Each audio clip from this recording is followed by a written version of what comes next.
पहले साल में तो ये कहूँगा कि पहले 2 साल 2016 and 17 I was a very bookish person, मतलब मुझे ये पता था कि यूपीएससी के लिए बहुत पढ़ना पड़ता है। तो फिर मैंने बहुत पढ़ा, बट किस डायरेक्शन में पढ़ा वो मुझे पता नहीं।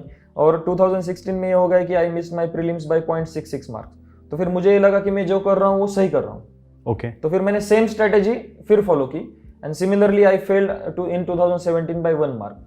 तो फिर मुझे तब पता चला कि सिर्फ बुकिश नॉलेज इंपॉर्टेंट नहीं। मैं ये करता था कि हाँ, ये 7-8 बुक्स है, ये करंट अफेयर्स है, मुझे ये पढ़ना है, ये मुझे रट्टा मारना है, ये मुझे रिवाइज करना है, प्रीवियस ईयर क्वेश्चन देखना है और एग्जाम जाना है। तो फिर सिर्फ ये करके एग्जाम क्लियर नहीं होगा, ये मुझे 2017 जब फेल हो गया तब पता चला। तब मैंने खुद पे सोचना स्टार्ट कर दिया, तब मैं घर चला गया वापस। ओके। तो फिर घर एडजस्ट होने में भी थोड़ा टाइम लग गया। अगेन 2018 में मैंने बहुत अच्छे से मेहनत की थी और उस टाइम पे मुझे लगा था कि हो जाएगा, but again I miss by 0.66 marks. तब मुझे पता चला कि मैंने प्रीवियस ईयर क्वेश्चंस भी अच्छे करे हैं, लेकिन मैंने एग्जामिनर पॉइंट ऑफ व्यू से सोचा नहीं है। ओके। और मैंने वो डिकोड करने का सोचा नहीं था, मैंने सिर्फ सॉल्व किए थे प्रीवियस ईयर क्वेश्चन। ओके। 10 बार 20 बार सिर्फ सॉल्व कर दिए। तो फिर ये हो गया कि हाँ, इसका आंसर मुझे पता है, उसका आंसर मुझे पता है। बट 2019 में फिर मैंने ये किया कि ये क्वेश्चन क्यों पूछा। ओके ना, अगर मैं होता तो ये क्वेश्चन कैसे सेट करता। तो फिर I tried to go into the examiner's mind.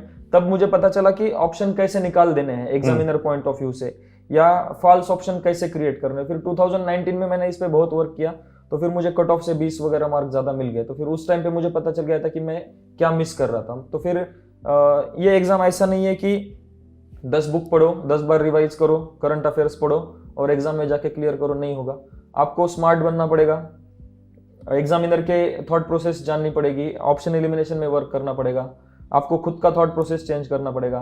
आपका जो टेम्परामेंट बोलते हैं कि वहां पे अचानक से नया क्वेश्चन दिख जाए तो फिर डरना नहीं है। एक साथ किसी को 10 क्वेश्चन डिफिकल्ट आ गए तो फिर वहीं पे गिव अप नहीं करना है। तो फिर कोई जीएस में अच्छा चला जाता है तो फिर सी सेट में गिव अप कर देता है, जीएस खराब जाता है तो फिर वो सी सेट का पेपर ऐसे ही दे देते हैं। तो फिर ये लास्ट मोमेंट तक जो फाइट करना होता है, तो फिर वो मैं सीख गया लास्ट 2 अटेम्प्ट में। एंड ये आपने सीखा कैसे कि लास्ट मोमेंट तक भी फाइट करते रहना? अभी जैसे मैंने बोला कि एक तो I had everything at stake. मैंने H1 भी छोड़ के अगर ये प्रिपेयर कर रहा हूँ, फर्स्ट थिंग। घर वालों से बिना परमिशन लिए मैंने खुद डिसीजन लिया था, सेकंड थिंग। और थर्ड है कि ये करना, मैं जिद्दी हूँ तो मुझे करना है तो करना है।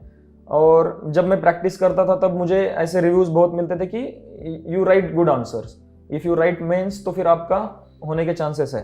तो फिर मेरे मन में ये था कि मुझे कुछ भी करके एक बार मेंस तो लिखना ही है।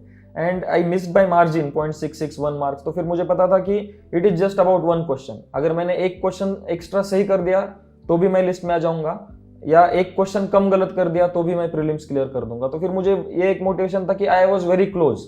तो फिर वो गिव अप करने का मन नहीं था। और एक होता है कि घर वालों को उतना प्रोसेस का पता नहीं होता है। Okay. तो फिर that also acted for me as a boon कि उनको पता नहीं होता है। उनको सिर्फ पता है कि अच्छा प्रीलिम्स मिस हो गए आधे मार्क से, अगले साल हो जाएगा। तो फिर उनको वो आधा मार्क दिखता था कि सिर्फ आधे मार्क से गया है तो फिर तू और ट्राई कर ले। तो फिर वो भी एक पॉजिटिव हो गया मेरे लिए कि उन्होंने कुछ बोला नहीं कि अभी छोड़ दे, अभी दूसरा कुछ कर। तो फिर उनको लगता था कि इतने कम मार्जिन से जा रहा है, क्योंकि उनको मेंस और इंटरव्यू का उतना पता ही नहीं था कुछ। 4th अटेम्प्ट में उनको पता चल गया कि प्रीलिम्स होने के बाद भी फिर मेंस होता है, तब लेकिन तब क्लियर हो गया था। ओके।